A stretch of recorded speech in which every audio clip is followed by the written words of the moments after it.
Hello beer tubers and welcome to another beer review with me, Peter, the master of hoppets. Today drinking some more beer from the Dolle in proper glassware, because beer tastes better from proper glassware, as Joe says from Joe's Arcade.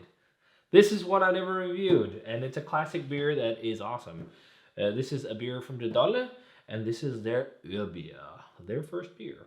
So I got this from the Belgische Hoes, a Danish distributor of beer. I got a care package from these guys with a lot of the Dolle beers, and I still have some to get through. I have this, and then I have Dolle and Arabia and their export stout, and I think we're through them then. But yeah, they distribute a lot of awesome, fantastic beer in Denmark. Not just Belgian beer, also beer from Bad Seed, where I'm a brewer, and I'm a Bryghus Mikler.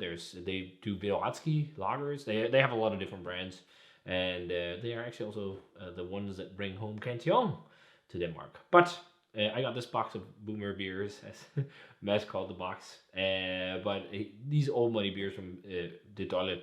And he didn't expect me to do videos on them, but I really wanted to because I think it's so fun to dive down into beers like this that I drank years ago that are just holding up so well still and awesome to revisit. So I said I never did a review on this, but I did a review way back of the special Reserve edition, which is aged in, I think it's Bordeaux red wine barrels, which I pair it with steak, which I thought back then was awesome. And it is an awesome beer.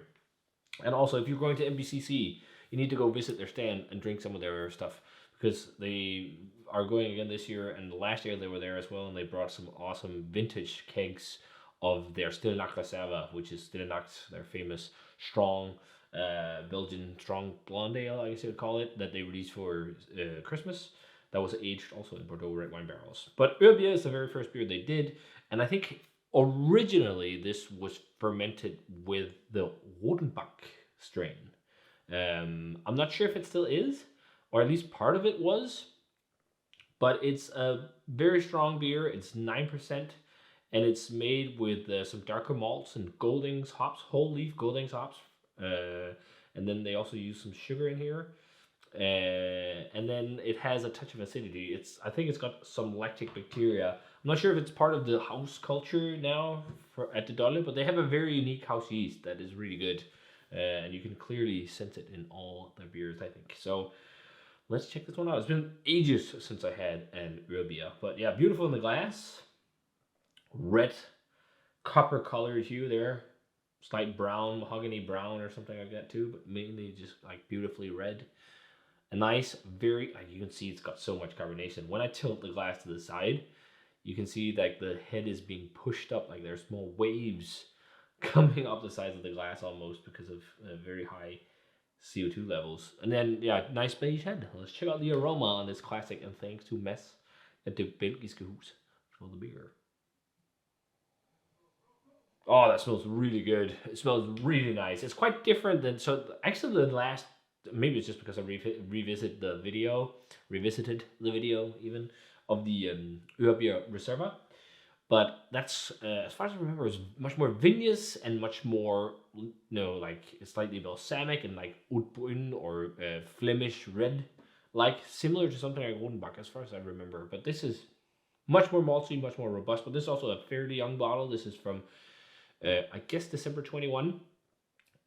On their caps on this beer, I'm not sure if it's the same on all of them, but apparently due to legislations or something, they have to give a 1 year date. They say that on their website, so all the caps have a best before, and then the production date is a year before, but all their beers will develop over time in the bottle, because they're bottle conditioned, and you can see that there's a huge yeast cake too on the bottom here, but it's got a really deep, rich malt character. But yeah, tons of stewed fruit and tons of breadiness, brown sugar, hints of like crusty, like caramelized, like almost like a caramelized bready thing. Like there's so much bready depth, like a Munich malt or something, but a fairly decent fruitiness, and it's like stewed fruits and like I think like prunes, or maybe like really, it's got both like fresh fig but also like preserved fig, but like these dried dark kind of fruit, raisin. It reminds me a lot of like Belgian strong dark ales or quads or something like that on the aroma. Slight tartness, but ever so light. Really bready too. Spicy, phenolic, peppery, white pepper. Maybe even slightly clovey. It smells really damn good. Let's try some Oerbier. Cheers. Thanks, Mess.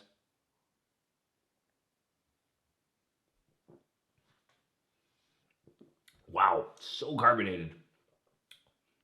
That's a lovely tipple. You can definitely tell it's young because the acidity is very mild. There's some, but yeah, it's really good. I guess I drinks a bit like an Oud Brun. Oud Bruns aren't always really sour, and I think Oud Bruns are often a bit more malty than like the Flemish Reds. It's really hard to distinguish, but it's similar to something like that in its malt profile because it has like these like slight tart, snappy fruit characteristics. Like you pick up more on darker fruit on the aroma, but it has like a slightly tart, snappy red apple or something like that. Like just like a little bit of a red fruit thing, like slightly sharp red fruit, and again red apple. But otherwise, it's like heavy maltiness, like really bready, almost like a bit like øllebrød, which is a Danish like rye bread porridge dessert or breakfast, I guess, breakfast item. Heavy breadiness, and then caramelized sugar, deeply caramelized sugar, peppery white pepper, clove, high effervescence, like really highly carbonated, really wonderful, really old school beer as well. Yeah, but yeah, there is something where you're thinking, what is that like? And also, there's a little bit of, dare I say, slightly oxidized vibes too. There's something that just reminds me a bit of just like slightly sherry type nuances. But oxidation, when you use these caramelized malts, you'll also get a type of micro oxidation as well, during aging in bottles before, big time oxidation happens because they're exposed to oxygen. That's why like you don't really want to use a lot of crystal malts and IPAs because they will make your beer oxidize even quicker and hops fade really fast with oxygen. But yeah, this is really good. Think a Belgian strong dark ale meets like Oud Bruin or something like that. Really nice, enjoyable stuff. Really robust, really heavy, but oddly refreshing too, especially because of like those tart, snappy fruit flavors and then a high carbonation, really high carbonation. Wonderful stuff. I haven't had this in such a long time. Really good. I definitely like the Reserva more than the regular Oerbier, but this is still a really fantastic beer. Yeah, damn tasty. Caramel, like Belgian candy sugar type flavor too, even. But yeah, I think like straight 90 is just damn fine.